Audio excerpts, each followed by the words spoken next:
రాష్ట్రంలో విద్యా వ్యవస్థ నానాటికి తీసికట్టు నాగంబట్టు అన్నట్టు తయారవుతా ఉన్నాయి. హై స్కూళ్ళు, కాలేజీలు ఇవి మద్యం షాపులుగా, డ్రగ్స్ నిలయాలుగా, గంజాయి కేంద్రాలుగా, అసాంఘిక శక్తుల అడ్డాగా తయారవుతున్నాయి. జగన్మోహన్ రెడ్డి పాలనలో ఈ యొక్క సంస్కృతి ప్రారంభమై అది ఇప్పుడు కొనసాగుతూ ఉంది.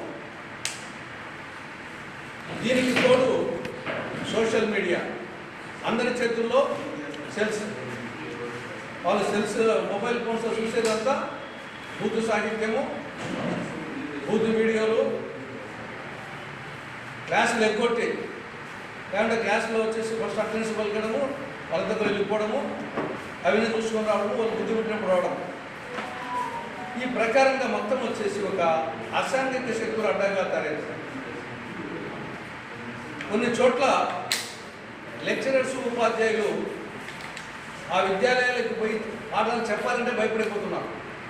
ప్రత్యేకించి లేడీ టీచర్స్, లేడీ లెక్చరర్స్ ఈ యొక్క కో ఎడ్యుకేషన్ విద్యాలయాలకు కానీ బాయ్స్ ఉండే విద్యాలయాలకు పోవాలంటే భయపడిపోతున్నారు. వాళ్ళ చూపులు, వాళ్ళ బిహేవియరు ఆ విధంగా తయారైపోతా ఉంది. ఒక అసాంఘిక శక్తులుగా, వెలితిరులుగా తయారవుతున్నారు విద్యాలయాలు. కాబట్టి ప్రభుత్వము దాని మీద కాన్సన్ట్రేట్ చేయాలి. సరే, ఈ లోపల వచ్చేసి ఒక టాస్క్ ఫోర్స్ పెట్టారు చంద్రబాబు నాయుడు గారు, ఏదో ఒక పెట్టాలని, కానీ ఇమ్మీడియట్గా రంగంలోకి దించాలి. లేకుంటే మొత్తం కంట్రోల్ తప్పే పరిస్థితిలో ఉంది. వీటి మీద కాన్సన్ట్రేట్ చేయకుండా చంద్రబాబు నాయుడు గారు ముగ్గురికి తక్కువ లేకుండా కనండి, రోడ్ల మీద విడిచండి, నువ్వు చేయాల్సిన పని వచ్చేసి ఆల్రెడీ ఉన్న పిల్లలకు వచ్చేసి వాళ్ళని మంచి మార్గంలో పెట్టడానికి ఆ ప్రయత్నాలు చేయకుండా ముగ్గురి పిల్లలకు తక్కువ లేకుండా కనండి అనేది అది ఏదో పెద్ద సందేశమైనట్లు ఆయన వచ్చేసి ఆనందాలను తీసుకుంటున్నాడు. ఇప్పటికే పాపులేషన్ ప్రపంచంలో మొత్తం ప్రపంచ పాపులేషన్ వచ్చేసి జనాభా 816 కోట్లు. లేటెస్ట్ జనాభా 816 కోట్లు. అందులో నంబర్ 1 భారతదేశం 143 కోట్లు. చైనా దాటిపోయింది రీసెంట్గా. 816 కోట్లలో ప్రపంచం అది.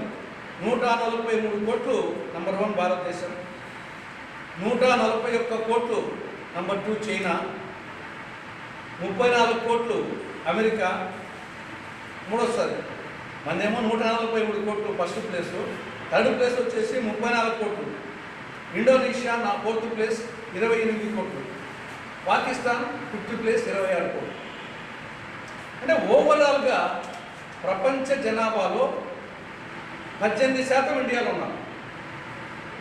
మన భారతదేశం విస్తీర్ణం ఏరియా ప్రకారంగా విస్తీర్ణం వచ్చేసి 2.41%. ప్రపంచ భూభాగంలో మన విస్తీర్ణం 2.41%, జనాభాలో 18%. నంబర్ 1 ప్లేస్లో ఉన్నాం. తర్వాత డెన్సిటీ ఆఫ్ పాపులేషన్ అంటే ఒక చదరపు కిలోమీటర్కు ఎంతమంది జనాభా ఉన్నారు, ఓవరాల్ జనాభాతో పాటు ఆ విస్తీర్ణం తీసుకొని ఒక చదరపు కిలోమీటర్లో ఎంత జనాభా ఉన్నారని చూస్తే భారతదేశంలో ఒక చదరపు కిలోమీటర్కు జనసాంద్రత 435. మన దేశంలో వివిధ రాష్ట్రాల్లో అదే పరిస్థితి వస్తుంది. మన రాష్ట్రంలో కూడా లోకల్, నాన్ లోకల్ వస్తున్నాయి. కాబట్టి ఈ పరిస్థితి ఉంటే ఉన్న వాళ్ళకు వచ్చేసి మీకు అనేక సమస్యలు ఉంటే ఆ సమస్యల మీద ఈ సూపర్ 6 హామీల గురించి పట్టించుకోవడంలా, విద్యా వ్యవస్థ నాశనం అయిపోతుంటే పట్టించుకోవడంలా, ఇవి పట్టించుకోకుండా ముగ్గురిని కనండి. ఈవెన్ వచ్చేసి 65 సంవత్సరాలు దాటినటువంటి వృద్ధులు 6.83%. మన దేశంలో ఈవెన్ ఇప్పటికి కూడా 60 సంవత్సరాలు పైన దాటినటువంటి వృద్ధుల శాతము 6.83. 100 మందిలో 7 మంది అనుకోండి, 93 మంది బిలో 65 ఇయర్స్. మరి ఆ ప్రకారంగా అయితే చంద్రబాబు నాయుడు నరేంద్ర మోడీ వాళ్ళు వచ్చేసి ఆయన పిఎం పదవికి ఈయన సీఎం పదవికి రాజీనామా చేయాలి.